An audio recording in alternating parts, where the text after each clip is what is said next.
So ayan guys, so share ko lang sa inyo ang ganda niya. Nabili ko to sa TikTok guys. 180 lang, ang ganda. Flowers. Perfect to sa may mga jowa guys, pwede nyo i-regalo, ganyan.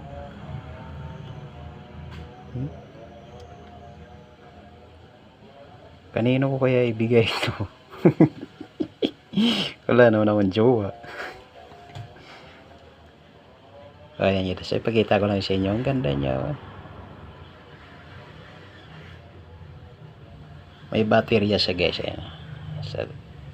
Sa ilalim niya. Ayan. Kaya umiilaw siya. Tapos flowers. Ang ganda niya. TX. Swerte naman kung sino mabibigyan ka nito. So, ayan lang guys. Thank you for watching.